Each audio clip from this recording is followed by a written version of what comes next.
So, a little departure from the tutorial. I wanted to make a video on how to interpret qpAdm runs. Now, why am I making this?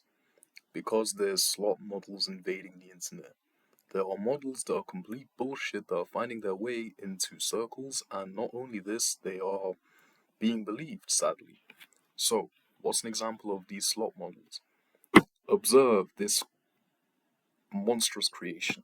So, the person here has attempted to model the Kromani Sun hunter-gatherers as 6% gorilla and 94% Estonian. Now, qpAdm thankfully has rejected this model as it's given it a p-value of 0. However, this person with thousands of subscribers believes that p-value is an irrelevant metric that is simply a chase of vanity. Well, no, academics don't agree with this, and that's why we need to explain how to interpret qpAdm runs. Otherwise, slop invades the internet, and I don't want anyone watching these tutorials to make such slop models. So, parameters for a pass that must be met. P-value must be over 0.05 for a model to pass, or score highest p-value on rotation. Higher p-values in general across models correlate to higher validity. And we can cite two sources, E. Harney 2021 and M. Williams 2024. So, the reason I put the nuance point brackets is because sometimes there are issues with this.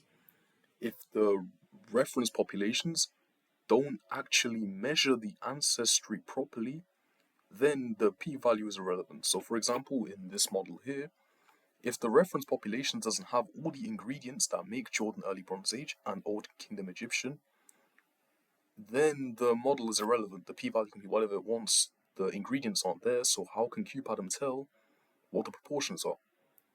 So, also, the z-score must be above 2 for weights in a model, show the admixture is present, and lower the false positive rate. And what's false positive rate? Where the p-value is high, but it's fake, essentially. So z-score for weights must be above 2. For runs where there are multiple candidates for the source population, rotation must be used, swapping candidates between right and left to determine which has the best statistical fit via p-value ranking as shown below.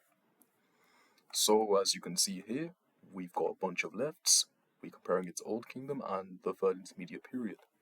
So what can we determine? By swapping all these candidates between right and left, we can determine that Jordan Early Bronze Age is the best fit, alongside Old Kingdom for the Third Intermediate Period, because it gets the best p-value, z is well above 2, therefore it's a good model. In pre-Neolithic models, there are not many viable candidates to rotate, so therefore static models are okay. You can rotate them if you want, but they're more for comparative purposes. So, for example, a static model would be a model where, like, you model English people as 40% ANF, and you model Italians as, like, 50%. They're there for comparison. You compare the two.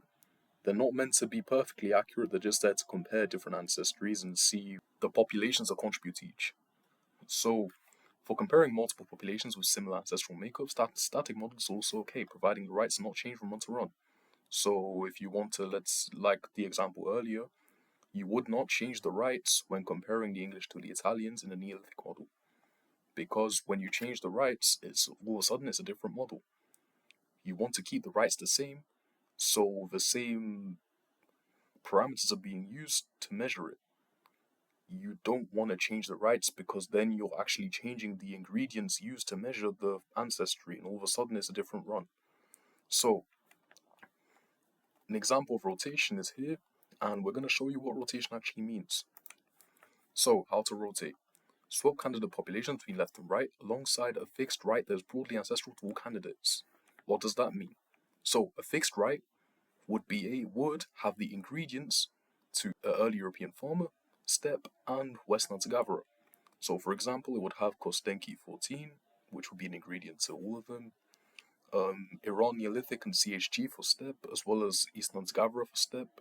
It would have Anatolian farmer for early European farmer, Natufi and whatnot. So the fixed right would just have like the ingredients that contribute to all three of these candidate populations. Then you want to rank p-values across all the rotations, select for the highest ones, and then select the model with the highest p-value that also has a z-score of above 2 for the weights involved. So an example of rotation here, as you can see, early European farm and steppe are here. The candidate that we are excluding, WHG, is in the right, so we can compare them directly. Then, model 2, same thing, we're just swapping. Instead of step being in left, it's now in right. And then here, instead of early European farmer being in left, it's now in right. And as a result, we can rank the p-values, rank the z-scores, and whatever meets this criteria of p being above 0.05 and z above 2, and has the highest p-value, is the correct model. So in this case, model 1 is the best as p is above 0.05 and z is above 2. If there's a scenario where 2 runs both meet the criteria of p above 0.05 and z above 2, you'd simply choose the one with the highest p-value. So, next, genstats. So this is only an AT1, and genstats need to lie between -3 and +3. So, why does this need to be the case? If your genstat is exactly 0, that means your measurement is perfectly what is expected. If it's outside this range, rights A and B share unexpected drift due to ancient gene flow. This violates qpAdm's assumption that all rights are ancestral to the lefts and the target.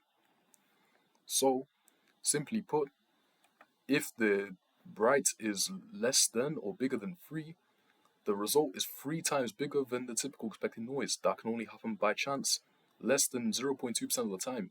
So it's extremely unlikely you'd see that the genstat beyond this range occur unless there was an extra missing or unaccounted relationship between the rights.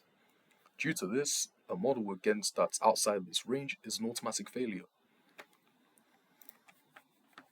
Now, the z-score mix is a different sort of test, however, it's still very important.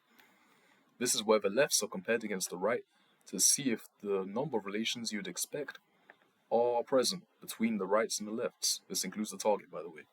This model constructs a hypothetical mixture of right populations designed to maximize statistical invalidity with the target.